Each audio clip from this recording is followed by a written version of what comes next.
इस वीडियो में हम लोग जानने वाले हैं कि बोर्ड की कॉपी कैसे चेक की जाती है, क्योंकि काफ़ी बच्चों को लेकर डर रहता है कि बोर्ड की कॉपी कैसे चेक की जाती होगी, वहाँ की कॉपियाँ कैसे एग्जामिनर चेक करते होंगे। तो आज लाइव वीडियो में आप लोग पूरी वीडियो को देखिएगा अंत तक, तभी आपको समझ में आएगा अच्छे से कि बोर्ड की कॉपी को कैसे एग्जामिनर लोग चेक करते हैं और कॉपी कैसे भरनी होती है, कॉपी को कैसे लिखा जाता है। हर एक चीज़ को आप बहुत अच्छे से समझ में आएगा। आप इस पूरे वीडियो को ज़रूर देखना। और चलिए हम लोग स्टार्ट करते हैं। सबसे पहले कॉपी को भरने का तरीका क्या होना चाहिए आपका, इस बात को अच्छे से समझ लीजिए। जैसे यहाँ पर देखिए, ये इंटरमीडिएट परीक्षा की कॉपी है अपने पास। मान लीजिए किसी बच्चे का जो परीक्षार्थी का अनुक्रमांक रहे अंकों में, तो आप फिलअप कर दीजिए जैसे भरा हुआ किसी बच्चे का होगा। इसके बाद परीक्षार्थी का अनुक्रमांक, इसको देखिए शब्दों में, तो आप उसको शब्दों में जैसे लिखा 8 तो आप 8 लिखिए, है ना। यहाँ पर लिखा है 0 मतलब कि शून्य, तो आप शून्य लिखिए। 9 लिखा है तो 9 लिखिए। बिल्कुल आप उसको हिंदी में लिखिए, कोई दिक्कत नहीं है। अब आपका विषय क्या होता है, जो विषय आपका रहे, मान लीजिए आज हम लोग डिस्कस करने वाले हैं कि हमारी हिंदी है, तो विषय हमने हिंदी भर दिया। विषय प्रश्न पत्र, जो आपका प्रश्न पत्र रहे प्रथम।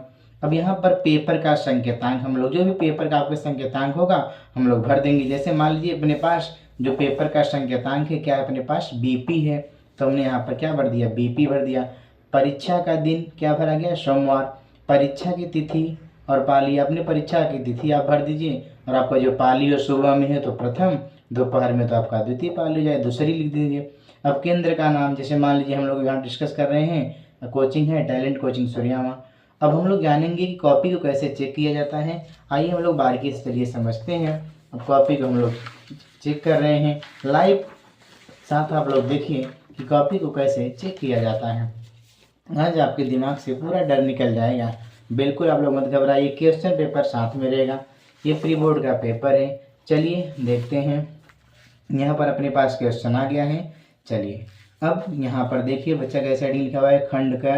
बिल्कुल एकदम अच्छे तरीके से बहुविकल्पी प्रश्न, खंड का बहुविकल्पी प्रश्न, बिल्कुल आप भी ऐसे लिखिए एकदम अच्छे। जितनी अच्छा राइटिंग होगी आपको उतना अच्छा नंबर मिलता है हिंदी में। आइए चेक किया जाए। प्रश्नोत्तर संख्या 1, एक में देखिए क ख ग घ ङ, तो इसने सब डाल दिया, बिल्कुल सही किया, समय बचा लिया, नंबर भी अच्छे से मिल जाएगा। तो इसमें मिलाते हैं हम लोग क का, जो भी इसका आंसर होगा श, तो जो भी था आंसर सही है इसका, तो मान लीजिए सही है, 1 नंबर। दूसरा देखिए अपने पास ये द्विवेदी गलत हो गया, तो गलत, बिल्कुल गलत। अब यहाँ पर सरस्वती देखा जाए ऑप्शन में, ठीक है, तो यहाँ पर अपने पास सरस्वती है, तो उत्तर का सरस्वती अपने पास ये सही है जवाब। तो यहाँ पर टिक लगा करके हो गया। इसके बाद फिर आगे देखिए कर्मनाशा की हार, जो भी था ऑप्शन में है, तो हमारा शिव प्रसाद सिंह सही है, गलत बच्चे ने किया तो गलत हो जाएगा। बिल्कुल इसमें कोई नंबर की गुंजाइश नहीं होती। कफन किस विधा की है, तो कहानी है, यहाँ पर नाटक बच्चे ने किया, एकदम गलत माना जाएगा। इसके बाद विनय पत्रिका किस काल में हुआ था, भक्ति काल बच्चे ने लिखा, आधुनिक काल, इसके बच्चे का जो है गलत हो जाएगा, है ना। इसके बाद मैथिली शरण, यहाँ पर देखिए गुप्त, मैथिली शरण गुप्त। अब देखिए किस के थे, तो यहाँ पर द्विवेदी, बिल्कुल सही किया बच्चे ने, तो 1 नंबर मिल गया। अब यहाँ पर ज्ञानपीठ पुरस्कार किसे मिला, सभी को मिला था, इसने किया सभी को, तो सब सही हो गया। अब यहाँ पर भक्ति आंदोलन के श्रेय किसे थे, रामानुजाचार्य है अपने पास में जवाब में, तो यहाँ पर वल्लभाचार्य बच्चे ने लिखा है, तो फिर बच्चे का गलत हो गया। चलिए गलत। अब यहाँ पर है ना, भारतीय द्वीप कवि कौन है, प्रताप नारायण मिश्र हैं, तो बिल्कुल सही जवाब हो गया। अब देखिए कितना सही हुआ, 1 2 3 4 5, तो यहाँ पर इस बच्चे का इस पेज पर कितना नंबर मिल गया, प्लस का 5 इस पेज पर हो गया। चलिए नेक्स्ट पेज पे हम लोग चलते हैं, ध्यान से देखा जाए। चलिए अब देखते हैं हम लोग फिर अपने पास जो इसमें क्वेश्चन नंबर दूसरा होता है। चलो क्वेश्चन देखा जाए। अधोलिखित गद्यांश प्रश्नों के उत्तर दीजिए। 5 गुणित 2 मान 10 नंबर का है। तो देखिए गद्यांश दिया रहेगा, उससे पढ़ करके बच्चे उत्तर देते हैं। कैसे बच्चे ने लिखा, प्रश्न उत्तर संख्या 3 डाल दिया अच्छे से, क ख ग घ, बिल्कुल सही लिखा, समय बचाया। और एकदम सटीक जवाब देना है आपको, ज़्यादा है ना उल्टा सीधा चीज़ें नहीं लिखनी होती है। गद्यांश है, सब 2 2 नंबर के, आराम से सब में 2 2 नंबर का हो जाएगा, है ना। ये मत सोचिए कि आपकी जो है ना क्या मतलब जो प्रश्न है उसी हिसाब से आप एक लाइन में जवाब दे दीजिए, जरूरी नहीं कि ज़्यादा चीज़ें आप लिखें, ठीक है। इसके बाद देखिए एकदम साफ साफ बच्चे ने बता दिया, है ना। गद्य का शीर्षक है, एकदम बिल्कुल अच्छे से ऐसे ही लिखिए कॉपी को आप एकदम अच्छे से हेडिंग बना करके, है ना। नंबर आपको पूरा मिलेगा हमेशा। अब इसी प्रकार से प्रश्न संख्या हम लोग 4 देखते हैं भैया। तो 4 क्या दिया हुआ है, दिए गए पद्यांशों के आधारित प्रश्न के उत्तर। पद्यांश दिया हुआ है, 2 दिया होता है, इसमें से आपको कोई एक करना होता है, बच्चे ने जो किया होगा। अब यहाँ पर है ना काफ़ी बहुत अच्छे से लिखा है, ज़्यादातर तो एग्जाम में बस ऐसे ही काफ़ी बहुत सुंदर है ना, बस नंबर देते चले जाते हैं। आई बात है पकड़, बहुत ही एकदम सिंपल सी चीज़ें होती हैं, आप अच्छे से लिखिए, सुंदर से लिखिए, कॉपी आपकी सब ऐसे ही चेक हो जाती हैं। चलिए नेक्स्ट हम लोग चलते हैं। अब यहाँ पर हो गया पूरा। अब प्रश्नोत्तर संख्या 5 देखा जाए क्या है। 5 प्रश्नोत्तर संख्या 5 है ना, कि लेखक की साहित्यिक परिचय और उनकी रचना का उल्लेख कीजिए। चलिए तो देखते हैं बच्चे ने किसका लिखा हुआ है। अब मान लीजिए बच्चे ने यहाँ पर लिखा वासुदेव अग्रवाल जी का, तो देखते हैं संक्षिप्त परिचय बहुत अच्छा। इसके बाद साहित्यिक परिचय यहाँ पर, फिर अगले पेज पर देखते हैं, अभी तक चल ही रहा है पूरा रचनाएं, वेरी गुड। तो यहाँ पर बच्चे को पूरा 5 नंबर ऐसे मिल जाता है ना। इसके बाद फिर आते हैं हम लोग प्रश्नोत्तर संख्या 5 के ख में। चलो भाई 5 का ख देखते हैं। 5 का ख आप लोग देखिए क्या लिखा हुआ है। अभी ये पद्य से है, तो पद्य से है, बच्चे ने देखते हैं जीवन परिचय कितना लिखा, 1 पेज 2 पेज, बहुत अच्छा यहाँ पर, है ना। इसके बाद यहाँ पर देखिए तो हो गया इसका 5 नंबर हो गया। ये एकदम अच्छे से राइटिंग देखिए, कॉपी को अच्छे से सजा करके लिखा जाए, लेकिन आप लोग समय का ध्यान रखिए। बहुत लोग अच्छे सजाते रहते हैं, पेपर को पूरा नहीं कर पाते हैं, तो आप इतना समय भी मत दीजिए, है ना आपको, क्योंकि पूरे क्वेश्चन भी करने रहते हैं। क्वेश्चन नंबर 6, पंचलाइट या ध्रुव यात्रा कहानी की समीक्षा कीजिए।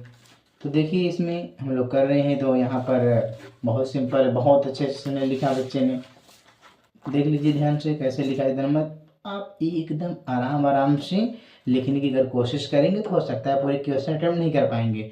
आप थोड़ा सा राइटिंग बना करके, स्पीड भी आपको बनानी रहेगी, क्योंकि ये 12 का पेपर है बच्चा, तो 12 के पेपर को एकदम सही से आपको लिखना होता है। सभी क्वेश्चन एटलीस्ट आपको अटेम्प्ट करने होते हैं, क्वेश्चन छोड़ देंगे तो आपका नंबर वैसे ही कट जाएगा भाई। चलो अब देखते हैं प्रश्नोत्तर संख्या बच्चे ने 7 में क्या है, अपनी खंड काव्य से, तो इसमें रस्म थी जो भी था अपने खंड काव्य से बच्चे ने लिखा चरित्र, कर्ण का चरित्र, वीर योद्धा, दानवीर, हाँ पहले यहाँ पर देख लेते हैं, फिर अगले पेज को देखा जाए तो सच्चा मित्र, गुरु भक्त, मतलब बहुत अच्छा बच्चे ने हेडिंग बना करके लिखा है। जितना नंबर का रहेगा इसको पूरा का पूरा भाई नंबर दिया जाएगा। तो पूरा नंबर कितने का था, 5 नंबर का था, तो एकदम 5 हो गया। चलिए नेक्स्ट देखते हैं। अब इसमें क्वेश्चन नंबर 8 में क्या लिखा है, निम्न संस्कृत गद्यांशों में किसी एक का संदर्भ सहित व्याख्या 2 में से कोई एक करना होता है। देखते हैं भाई संदर्भ बच्चे ने लिखा, बिल्कुल यहाँ पर देखिए संकेत डाला, कितनी अच्छी बातें हैं, इससे पता चल गया बहुत अच्छा टॉपिक लिखा गया है। तो यहाँ पर हम लोग ये 2 नंबर होता है, 5 नंबर, दोनों 7 नंबर, हम 7 नंबर कर दिए एक साथ में। चलो अब बच्चे ने इतना पेज छोड़ दिया, बिल्कुल अगर आप जो है यहाँ पर क्वेश्चन लिखते हैं, हेडिंग डालते, तो हो सकता था इसका नंबर नहीं मिल सकता, एग्जामिनर के दिमाग से उतर सकता है। इसलिए आप नए पेज का यूज कीजिए, जब आपका 2-3 लाइन बचा, कोई हेडिंग नहीं चलने वाली हो, तो आप अगले पेज का यूज कर सकते हैं। जैसे बच्चे ने पेज यूज किया यहाँ पर, फिर ये जस्ट अगले पेज पर हेडिंग डाली है। देखते हैं क्या है अगला, प्रश्नोत्तर संख्या 8 का ख है, श्लोकों का संदर्भ लिखना है। चलो भाई देखा जाए तो यहाँ पर देखिए बहुत अच्छा संकेत, संदर्भ, श्लोक 7 नंबर के भी होता है, तो आपका 7 नंबर मिल गया। अब आगे देखते हैं हम लोग, क्वेश्चन नंबर 9 है, किसी एक का अर्थ लिख करके अपने वाक्य में प्रयोग कीजिए। चलिए देखते हैं 9वां क्वेश्चन, आइए क्वेश्चन नंबर 9।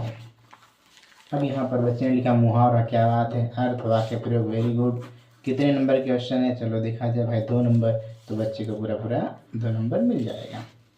अगला क्वेश्चन, निम्नलिखित गद्यांश को पढ़ करके प्रश्न को उत्तर। गद्यांश है, अगर आप एकदम सटीक लिख दिए होंगे तो आंसर देखने की जरूरत नहीं है, राइटिंग अच्छी होनी चाहिए। प्रश्न उत्तर संख्या का ख हो गया, कितने नंबर का है, 2 2 4 2 6, पूरे 2 2 2 नंबर हो गया आराम से।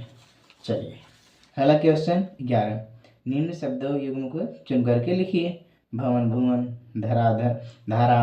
अब देखें यहाँ पर चलिए देखा जाए अच्छे से, थोड़ी सी कॉपी को भाई से मोड़ रहे हैं। ध्यान दीजिए। अब भवन भुवन जो भी इसका था, घर संसार एकदम है ना। इसके बाद धरा और धारा, तो यहाँ पर बच्चे ने जो भी टिक मारा वो देखा जाए पृथ्वी और पानी का प्रभाव एकदम सही है। दोनों क्वेश्चन कितने नंबर के थे? 2 नंबर के थे क्वेश्चन, तो बच्चे को 2 नंबर दे दिया जाएगा। अब अगला क्वेश्चन क्या है? निम्नलिखित से किसी एक शब्द के 2 अर्थ लिखिए। 2 अर्थ लिखना होता है, तो 2 अर्थ लिखा बच्चे ने, बिल्कुल कितने नंबर क्वेश्चन भाई? 2 नंबर, तो 2 नंबर बच्चे को मिल जाएगा। इसके बाद देखिए, जो हर समय अपना मतलब साधता है उसे हम लोग मतलबी कहते हैं, है ना। और यहाँ पर बच्चे को कितना नंबर भी देखते हैं। और क्वेश्चन इसमें जिसकी गणना न की जा सके, 2 क्वेश्चन है तो भाई अगर नहीं देखते हैं, हो गया 2। तो ये भी क्वेश्चन 2 नंबर का है, 2 नंबर बच्चे को मिल गया। ध्यान दीजिएगा, जो व्याकरण की चीज़ें होती हैं वो बहुत अच्छे से चेक की जाती हैं। गद्यांश आप जो है सही कर सकते हैं, उसको थोड़ा इधर उधर आप लिख सकते हैं, लेकिन ग्रामर का थोड़ा पोर्शन थोड़ा आप सही से करके चलिए। अगला क्वेश्चन देखा जाए क्या है भाई अगला क्वेश्चन। चलिए आते हैं, देखते हैं क्वेश्चन नंबर 11 का घ। देखिए बच्चे ने लिखा ही नहीं, प्रश्न उत्तर संख्या 11 का घ। Very good. अब चलो देखो, इसमें 11 के घ में क्या है? वाक्य को शुद्ध करके लिखिए। देखिए बच्चे ने कैसे लिखा, अशुद्ध वाक्य और फिर शुद्ध वाक्य, 2 लिखना था। बिल्कुल बच्चे ने सही लिखा है, तो बस आराम से 2 नंबर हो गया।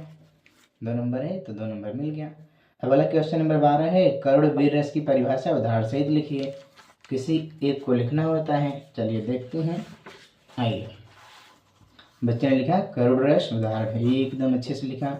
चलो अब यहाँ पर चारुचंद्र की चंचल किरणें जल थल में कौन सा अलंकार है दिया हुआ है इसमें, तो बच्चे ने लिखा अनुप्रास। बिल्कुल, वर्ड की आवृत्ति बार बार हुई है, अब तो फिर अच्छे से कितने नंबर क्वेश्चन भाई? देखा जाए 2 नंबर, तो यहाँ पर बच्चे को 2 नंबर मिल गया। इसके बाद फिर आगे दोहा छंद में कितने चरण होते हैं? बच्चे ने लिखा 4। वेरी गुड, 2 नंबर मिल गया इसमें भी। अब अपनी मोहल्ले में वर्षा के कारण उत्पन्न हुई, बोले तो अब ये हमें पत्र लिखना होता है ना, या तो फिर अपने प्रधानाचार्य के जिस पर भी आ जाए, लेकिन ज़्यादातर पत्र ही आते हैं हिंदी में बारे में। तो चलिए देखते हैं बच्चे ने क्या लिखा है। प्रश्न उत्तर संख्या 13 करके लिखना चाहिए। अब यहाँ पर देखिए, यहाँ पर बच्चे ने जो है जगह छोड़ दिया। अब काफ़ी बच्चों के दिमाग में होगा यहाँ पर नंबर काटा जाएगा, नहीं, क्योंकि अब हमारा अगला हेडिंग चलने वाला है। हमें पता है कि हम पत्र इतने में लिख नहीं पाएंगे, इससे अच्छा है कि हम एक नया पेज यूज कर सकते हैं, आपका नंबर नहीं कटेगा। आओ देखते हैं प्रश्न उत्तर संख्या 13 में बच्चे ने लिखा अपने मोहल्ले के कारण। अब इसमें क्या लिखा बच्चे ने? व्यवसाय करने हैं तो ऋण, मतलब बच्चे ने इसमें अथवा किया। देखा जाए तो सेवा में बहुत अच्छा फॉर्मेट, यहाँ पर भी काफ़ी अच्छा फॉर्मेट है, डिटेल भी काफ़ी अच्छा लिखा हुआ है। तो क्वेश्चन कितने नंबर का है भाई? ये 4 नंबर का है, बहुत अच्छा। ठीक, अब यहाँ पर हमने लिख दिया इसमें 4 नंबर। जैसे प्रार्थी बच्चे ने लिख दिया मनोज कुमार, है ना, XYZ, आप कुछ भी नाम अपना लिख सकते हैं, आप अपना नाम मत लिखिएगा बस, है कि नहीं। तो XYZ कुछ भी बच्चे ने लिख दिया, बहुत अच्छा। चलिए आगे डिस्कस किया जाए, है ना। तो आगे डिस्कस करते हैं हम लोग। क्वेश्चन नंबर क्या है अपने पास? 14। ये निबंध का क्वेश्चन है, देखते हैं 10 नंबर का दिया हुआ है। देखिए बच्चा कितने पेज में लिखा हुआ है और इसका फॉर्मेट सही है कि नहीं है ना, बस यही जानना होता है। शब्दों को ज़्यादातर नहीं ध्यान दिया जाता, कहीं कटपीट आप मत कीजिए, अन्यथा हमारा निगाह उस पर चला जाएगा तो हम आपके नंबर को काट देंगे। इसीलिए आप जो है शब्द में देखिए, पर्यावरण प्रदूषण समस्या समाधान, क्या बच्चे ने हेडिंग डाला है। इसके बाद संकेत बिंदु, वैसे इतना टाइटल लिख दिया है, प्रस्तावना, पर्यावरण का अर्थ। ठीक, अब इसके बाद यहाँ पर पर्यावरण प्रदूषण के प्रकार। चलिए देखते हैं, अभी 2 पेज हुआ है बच्चे का। तो इसके बाद यहाँ पर लास्ट में ना 3रा पेज हो गया। इसके बाद प्रदूषण दूर करने की उपाय, उपसंहार, बहुत अच्छा। अब इस बच्चे को जो है 10 नंबर पूरा भाई दिया जाएगा। अगर आगे हेडिंग पर अगर आप 5 हेडिंग 6 हेडिंग बनाकर लिखेंगे तो एग्जामिनर मजबूर होकर आपको नंबर दे देगा। तो आप समझ गए होंगे कि कॉपी कैसे चेक की जाती है। चलिए आइए नंबर काउंटिंग करते हैं। यहाँ पर है ना 10 हो गया, चलिए भाई 10। इसके बाद यहाँ पर 4 हो गया, 14 नंबर। 16, 2 18, 2 20। आइए इधर देखते हैं, 22, 24, 26, 28, 2 30, 2 32, 2 34, और 2 कितना होगा 36। चलो 36 7 43, 43 7 50। आइए आगे देखते हैं। 50 5 55। आगे पलटा जाए। 55 5 60। अब 60 5 65। अब 65 5 70। चलिए इसके बाद फिर जोड़ते हैं 70। यहाँ पर जोड़ लीजिए कितना हो गया 70 हो गया 2 4 6 8 10 70 10 80। चलो इसमें 2 4 10 हो गया, कितना हो गया 80 10 90। चलो इसमें कितना था ऊपर ही दम लिख दिया हो 5 95 का नंबर हमने लिख दिया 95। तो आपको समझ में आ गया होगा कि पूरी कॉपी कैसे चेक की जाती है ना। ध्यान दीजिए इस बात को। कितना नंबर आया 95 नंबर। तो आप ऐसे ही आराम से अच्छे से कॉपी को एक बार फिर से दिखा दे रहा हूँ, है ना। प्रश्नोत्तर संख्या यहाँ से लिखना होता है। आप यहाँ पर बार बार ये लिखने की कोशिश मत करिए, है ना। प्रश्नोत्तर संख्या 1 का क, प्रश्नोत्तर संख्या 1 का ख, आप ऐसे लिखिए प्रश्नोत्तर संख्या 1 बस क ख ग घ लिख डालिए। उसको हम जो ऑप्शन आपका सही लगे उसको लिख दिए सामने से। अब ऐसे आप लिखेंगे आपका टाइम वेस्ट होगा। इसी प्रकार से इसको कर लीजिए। गद्यांश को भी आप इसी प्रकार से ही करिए, क्योंकि आपका गद्यांश एटलीस्ट इतने पेज में हो जाता है अच्छे से एकदम सुंदर से। कहीं कट पीट देखिए नहीं होना चाहिए, है ना। इस बच्चे का कट पीट आपको कहीं नहीं दिख रहा होगा। और यहाँ पर देखिए ये भी एकदम अच्छे से। अब देखो जैसे बच्चे ने इसमें काटा तो बहुत बच्चे लोग इसे काट देंगे, नहीं हल्का सा पेन जले इसे एग्जामिनर को पता भी ना चले। ऐसे कटपीट हमारी होनी चाहिए। जीवन परिचय देखिए जरूर, संक्षिप्त परिचय आप जरूर लिखिए, है ना। ये क्योंकि ये एग्जामिनर का जो होता है ये एकदम पूरा ट्रैक आपको खींच लेता है। जो एग्जामिनर होता है ना उसको पूरी तरीके से आकर्षित कर लेता है ये चीज़ें। संक्षिप्त परिचय मतलब बच्चा बहुत तेज है ना, ऐसा लिखा हुआ चीज़ें हैं। ठीक है, जैसे भी बच्चे से मृत्यु लिखी, अभी इसमें रचना लिख देते तो और अच्छा हो जाता, लेकिन इस बच्चे ने यहाँ पर लिखा हुआ है रचनाएं, है ना, एकदम अच्छे से। और ये जीवन परिचय आप बिल्कुल ऐसे लिखिए। और लास्ट में आपको दिखा दे रहा हूँ कि निबंध कैसे लिखना होता है ना। निबंध कैसे लिखना होता है देखिए, यहाँ पर संकेत बिंदु हो गया, या फिर बहुत बच्चे इसको रूपरेखा करके लिखते हैं ना। फिर प्रस्तावना एकदम अच्छे से, फिर हेडिंग उसमें जो बच्चे ने बनाया बहुत सारी हेडिंगों को, और लास्ट में जो हेडिंग बच्चे ने बनाया क्या बनाया उपसंहार। ये बहुत ज़रूरी होता है।